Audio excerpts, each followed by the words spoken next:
Ladies and gentlemen, welcome to the Bad Decision Motorsports channel. Today we're going to spend a little bit of time talking about why I'm starting this channel. So let's first introduction, a little bit about me. I'm an electrical engineer by trade, and I have a passion for anything motorsports. I don't have an expertise in motorsports. I just love working on cars, love driving cars, love going to car events, and just in general having fun with cars, trucks, and anything with a motor in it. And so today I'm going to show you what my next project is. But first, what's the motivation behind why I want to start this project? And I've been to a couple different drag race events and car shows this year. The most recent one was Cletus and Cars in Indianapolis, and I watched the drag races and was really fascinated by that and thought about it, and it's like, well, maybe I can get into that, but I don't have any expertise in how to build a car for something like drag racing. So I thought, well, maybe that's maybe something down the road that I could get into, but I have a day job, things to do, and there's really no time to be an expert at that and really kind of have fun with that as a casual kind of thing for me. But then I saw the burnout competition, and I thought, that's maybe something I could do. I think I could put together a car, maybe with your help, that I could compete with a couple times a year and have some fun with it. So this channel is really about the journey of building that car. And so I went on Facebook Marketplace and I started looking. It took me a few days, but I found a van and bought it pretty much sight unseen. I just had a few pictures and went to pick it up. And the story behind this van is the gentleman that it was his dad's. His dad has since passed away, but this van was known, or this gentleman was known for doing burnouts in this van everywhere he went. So he's telling me this story because I said, maybe I'll if you can have a picture of you and your dad, I'll display it with the van when we're done with it. But he's telling me about how his dad would do burnouts, and even at his funeral, everybody left the cemetery doing a burnout. And then I told him what we planned on doing with the van, and he's like, that's perfect. So without any further delay, let's go look at this thing. We trailered it back to the shop, and today is really, we're going to take a look at it and then start cleaning it out and maybe get it running with the engine that's in it, and then figure out what's next. We rip that engine out, put in something more serious, but let's go take a look at it without any more delay.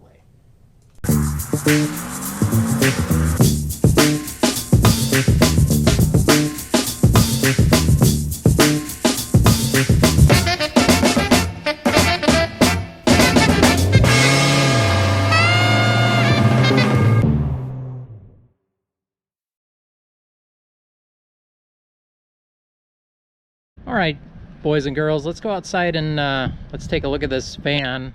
It is a 1966 Chevy van, and let's take a look at it now.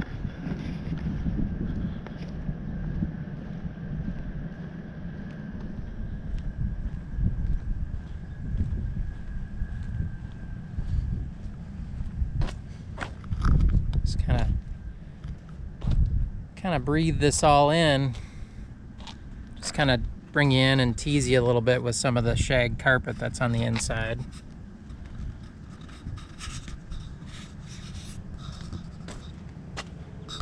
And check out this floor. And here's what's left of an original license plate from 1974. Sweet floor pedals. But check out this dash. Get you in there a little closer. I wish you guys could smell what it smells like in here. So I literally have not touched anything yet inside this van. and then we'll bring you in right to the ceiling. So this looks like it's some sort of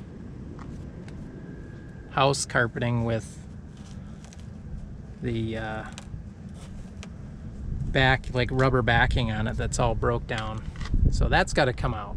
That's one of the first things we have to do, is get all this carpeting out of here.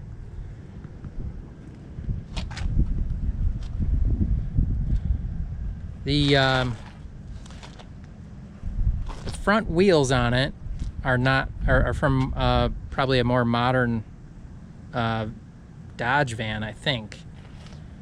That's kind of what they look like. But these are the original wheels that are on it, and I have the two fronts are in the back of the van. So I think we're going to clean those wheels up and put them back on the front. You know, a lot of rust, really in the quarters and in the lower half of the body, but I'm not really worried about that with what we're going to do with it. Frame looks solid. We'll get that up in the air eventually, so you guys can look at that. This thing has the original straight 6 in it. I don't know what cubic inch it is. Comment down below if you know if it's, I heard it was like a 250 something. I don't know if it is seized, but once we get the van cleaned up, we're gonna bar it over and try and get it running as it is, drive it a little bit, and then decide what to do with it and how we're gonna tear it apart and so on. So looks like 3 on the tree. Hopefully everything, we can get it working, but we'll see. Let's take you around the back. Lots of Bondo from the 1970s and 80s, I'm guessing. We got, I think the original factory color was green, and then yellow, and then finally blue. I think those are the 3 colors that it was. Lots of body work here, but that's okay. We don't need that. And you can see where the battery box, where the battery was. Again, wish I could bring the aroma to you that's coming out of this thing. So we're gonna have fun how we're gonna clean it out. I'm gonna have to get dressed up in a full suit to get in here and put a mask on. Yeah, I'm just gonna bring you right in on that. Check that out. That looks awesome. A couple of shotgun shells, maybe some wiring connectors there, coil. So maybe somebody was working on it, but I see there's a coil there already. Interesting wiring. Looks like it hasn't turned over in quite a while. Let's take a look in here. Nope, that's not coming open. What about the glove box? Oh yeah. A little bit of mouse action in there. Just gonna close that right back up.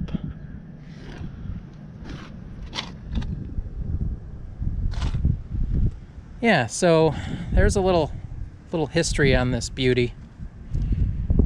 I just noticed something from the other side that I forgot to mention. Check out this CB mount, and you had the mic on the door. That might just have to stay. We might have to put a CB back in it. So that's pretty cool. Still really love the gauges, and hopefully all that stuff works. Be interesting.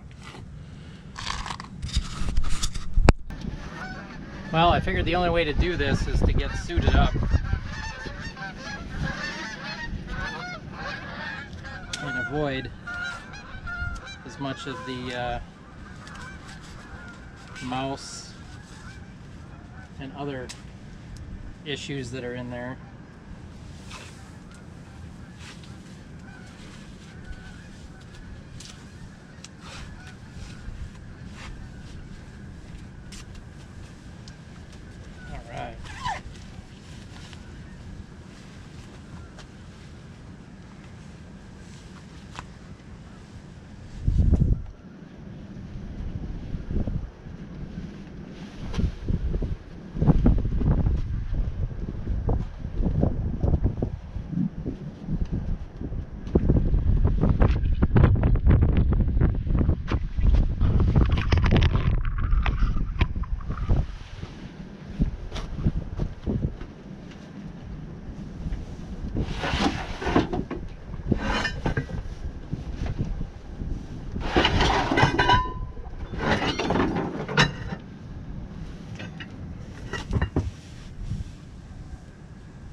Bring you in a little closer there.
Well, as you can see, I've got most of the carpet and paneling out off the ceiling. Still a lot of debris in here. And I was going to use my shop vac, and I thought I'll have to throw the shop vac away after this activity because it'll never be the same. We'll always smell mice. I don't know if you can you smell that? It's pretty pungent. So I've got something else I'm going to try.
the front seats out to get the remnants of the carpeting off of this metal and kind of aired it out a little bit. And today we're going to pressure wash this thing and kind of take you through that step just so that we can work inside of this. It still smells really bad in here.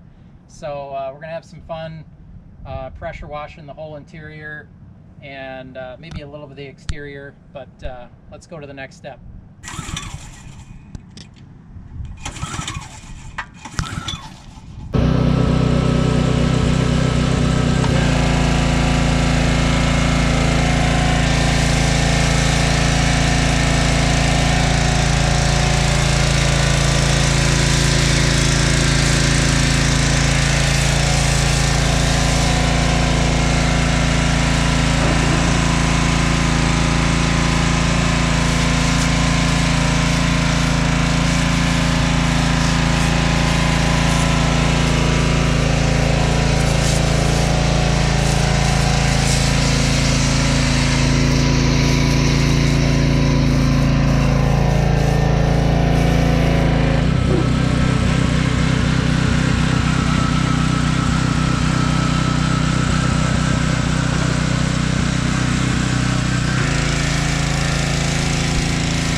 this pressure washer is working great. You can see that we soaped everything down. It already smells a whole lot better. It's working fine, but I have an idea to move this a little bit farther along, a little faster. So we're going to put this pressure washer down and we're going to skip to this next step.